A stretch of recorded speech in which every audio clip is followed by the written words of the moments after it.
Good morning. Got some good news and some bad news. So I thought about AI again and this situation that we're in as teachers. So the bad news, let's start there because I got to tell it to you straight. The value of human labor in making curricula, instructional design, anything that's like how to, anything that says, okay, look, Bob, you got to go like this, and then do that. Anything like that.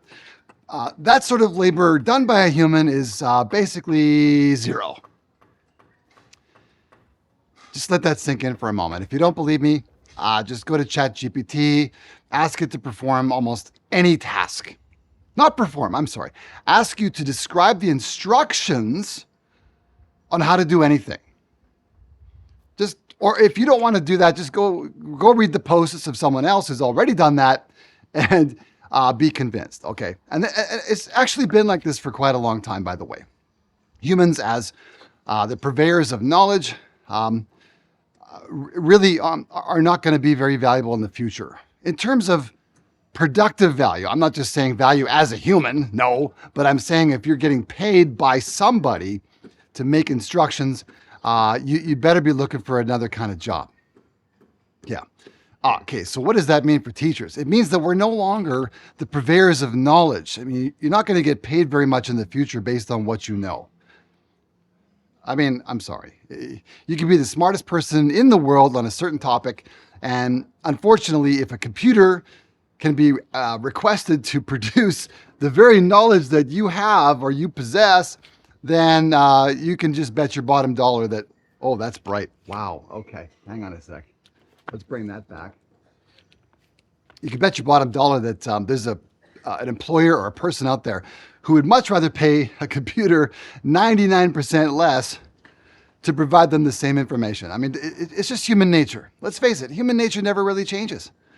People want to get the value, okay, but they don't want to pay.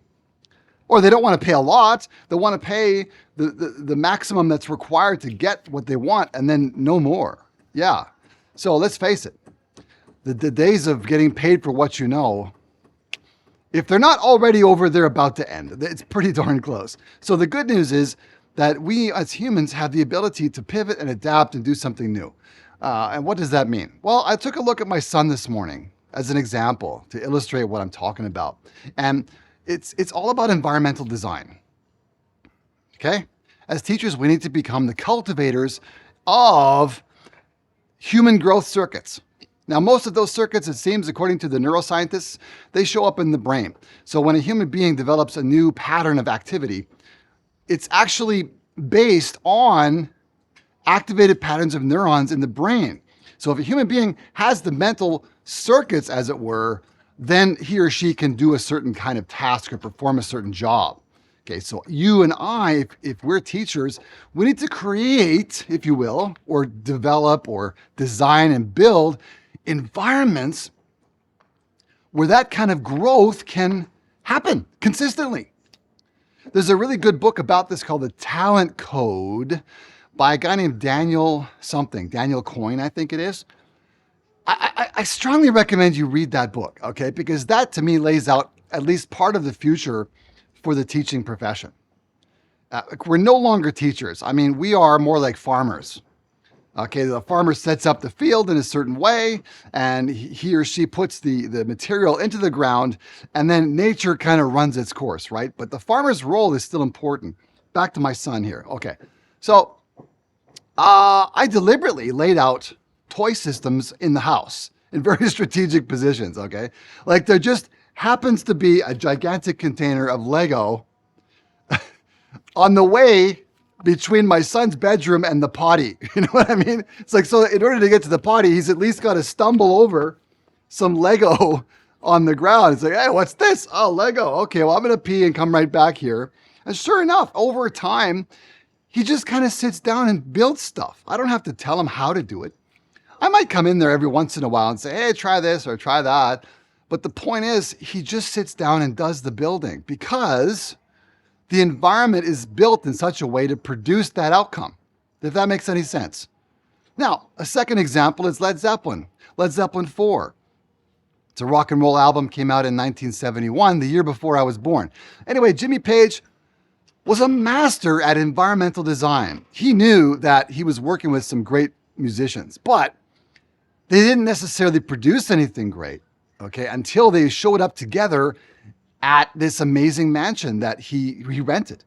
And he rented it deliberately knowing that he didn't understand the creative process, but he knew something about showing up in a place that inspired him and his band to, hey, Noah, come here, buddy. See, I'll show you Noah right now. Okay, look at the camera, pal. Hi. You want to say hi? He's got his Lego. Rainbow. Yeah, rainbow. So he's got his Lego bit. He built this morning. Show him. Rainbow. Well, it's a rainbow. I know, it's bright here, buddy. Sorry. Okay, I'll put you back down. Rainbow. Yeah, okay. Go back to mama.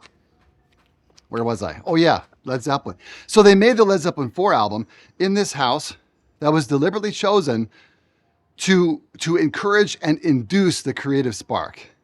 Okay, that's the kind of people we need to be, in my opinion, as teachers going forward. We need to be the sparkers, the environmental designers, or at least the environmental choosers, to say, okay, guys, we're going to go to this location and it's going to be built and designed in such a way that it encourages the creative spark and it invites those humans within it to keep on showing up and keep on making that effort again and again and again and again, so that they end up building those living circuits in their brains. And if you still don't believe me, just consider yourself every day. Okay, you show up in the morning and you've got all these choices on things to do and things to watch. You've got Netflix, YouTube, Spotify, television, just movies. I mean, all this stuff for your attention. It's limitless almost. There's so much content. It's almost overwhelming, isn't it? Yeah. I mean, I don't know about you, but I have this problem. I wake up in the morning, I'm going, there's so much stuff. What am I going to? And after a while, you realize that you have to take command and take charge of your attention. You've got to choose what you want to achieve, and you got to show up and sit down and pay attention to it again and again and again. And it's not always pleasant.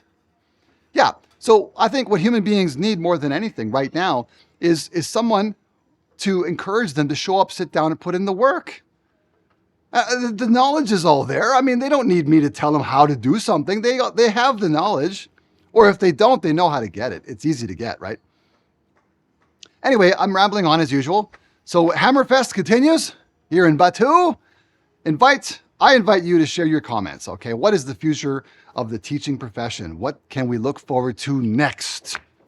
Until next time, see you later.